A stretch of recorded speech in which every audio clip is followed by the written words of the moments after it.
Nós voltamos a falar sobre a decisão do ministro Flávio Dino, do Supremo Tribunal Federal. Nós abrimos essa edição do CNN Prime Time com essa notícia. Flávio Dino decidiu suspender auxílios, licenças, gratificações, tudo que não é previsto em lei para todo o funcionalismo dos três poderes e de todos os níveis, federal, estadual e municipal, o que o próprio ministro chama de penduricalhos. Para entender um pouco mais essa medida, eu converso com Murilo Viana, ele é especialista em contas públicas. Murilo, boa noite, muito obrigado pela sua presença no nosso CNN Prime Time. A gente consegue calcular, Murilo, o impacto que esses penduricalhos normalmente têm nas contas públicas do nosso país? De novo, boa noite. Boa noite, Márcio. É sempre um prazer estar aqui com vocês, né?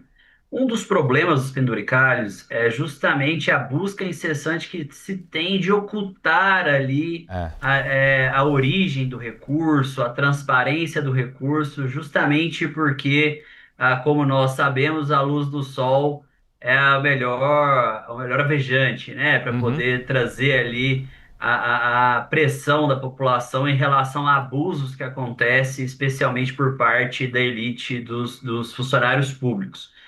Existem diversas estimativas, pesquisas que mostram que no âmbito nacional, nos diferentes órgãos e poderes autônomos, que nós chegamos ali à cifra entre 20, 30, 40 bilhões de reais ano, a depender da métrica adotado para se calcular, para se estimar o Hum. total ali de impacto decorrentes de penduricalhos. Fato é que os valores são muito elevados e concentrados justamente na elite do funcionalismo público e turva a visão da população em relação ao funcionário público médio, quando na verdade a maior parte dos funcionários públicos trabalha no nível municipal e muitas vezes com remunerações muito baixas, frequentemente sem reajustes salariais. Do outro lado, nós temos, infelizmente, ali a elite do funcionalismo público que trata, na verdade, o teto remuneratório muito mais como um piso salarial. E em cima Sim. disso, sobe ali subtetos com o chamado indenizatórios, que nem paga imposto de renda, por exemplo, e que leva remunerações muitas vezes a passar de 100 mil reais em diversos cargos, sobretudo quando a gente está lidando ali de magistratura ou mesmo de promotores estaduais. Agora, Murilo, alguma coisa ficou de fora da decisão do ministro? A gente sabe, sempre tem como se encaixar mais um auxílio na vida pública, mas pelo que você deu na decisão dele, alguma coisa ficou de fora? Na verdade, o que acontece? Não significa que todas as verbas indenizatórias ali vão ser cerceadas. A questão é que é preciso separar o joio do trigo. Nós temos verbas indenizatórias, por exemplo, um funcionário pode ganhar o teto remuneratório e ele pode, por exemplo, realizar ali, viagens a trabalho, Sim. incorrer em despesas e ter um reembolso depois de uma espécie de indenização de um valor que ele teve que arcar com a conta própria, por exemplo. Existem outros também, outras despesas que de fato merecem ter o tratamento de verba indenizatória. O que não pode acontecer é o exagero em que nós vimos ali aprovando, por exemplo, está acontecendo um processo de espraiamento na elite do funcionalismo público, algo que era mais concentrado na magistratura e também nos ministérios públicos, nos últimos anos tem se espraiado cada vez mais pelos poderes legislativos, tem se espraiado dentro da elite do poder executivo, haja vista aí, por exemplo, os advogados públicos que passaram a ganhar honorários em cima das causas públicas. Então, conseguiram aí ganhar muitas vezes centenas de milhares de reais, com remunerações ali adicionais de remuneração anual que passa de 1 milhão de reais, por exemplo, e que vem no acrescente ano após ano. Quando a gente olha também,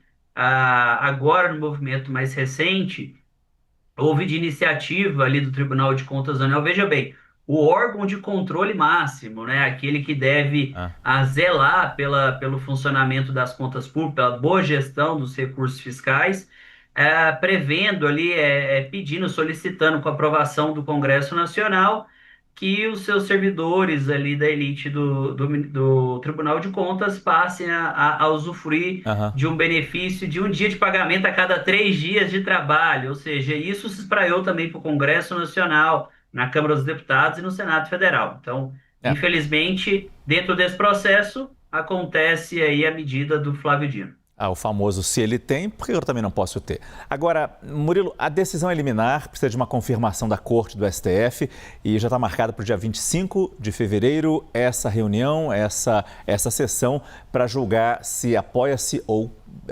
derruba-se essa liminar do ministro Flávio Dino. E o próprio ministro deu 60 dias para que as casas legislativas, os órgãos públicos, revisem os auxílios para suspender os que não possuem base legal. Pergunto se em todas essas frentes você espera, e sei que é uma pergunta difícil, se você espera que essa decisão resista. Com certeza vai ter digamos, vai ter um fronte bastante difícil. Eu Hum. olho essa decisão do Flávio Dino com algumas vertentes, tá bom?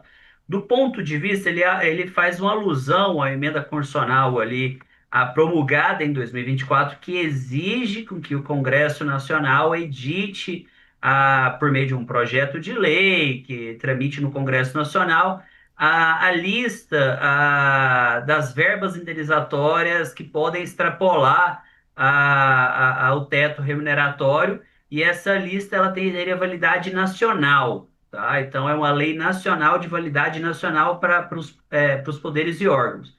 Quando agora, na decisão do Flávio Dino, ele prevê que dá um prazo bastante, aí, de certa forma, extenso, são 60 dias, para que a legalidade se busque ali dentro desse processo, mas ele também, dentro desse prazo, ele prevê que depois de 60 dias, somente aqueles que tiverem os benefícios indenizatórios previstos em lei. E aí ele não trata somente de lei federal. Então, nas leis, seja lei federal, estadual, municipal, relativa ao servidor público daquele ente, né? Então, já ter esse aspecto, ter um prazo de 60 dias e ter esse aspecto.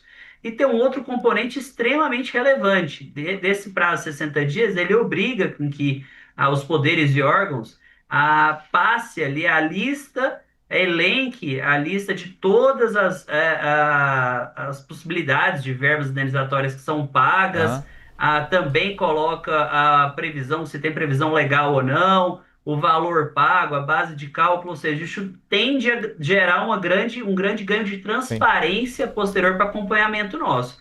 Mas, sem dúvida alguma, a resistência das instituições, É. a resistência corporativista vai ser bastante dura e vai pressionar e vai ser mais um fator de pressão no STF. Agora, rapidamente, Murilo, mexer com o funcionalismo público, especialmente no ano eleitoral, é algo que governo nenhum costuma fazer.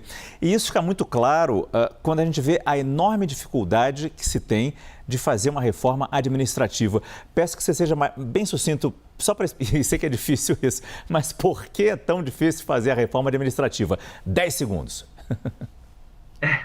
É bastante difícil porque são muitos interesses constituídos, né, ao longo dos décadas e até séculos que a gente tem aqui de diversos privilégios no país, e uma dessas vertentes de privilégio acontece, obviamente, no setor público, e por isso essa grande dificuldade.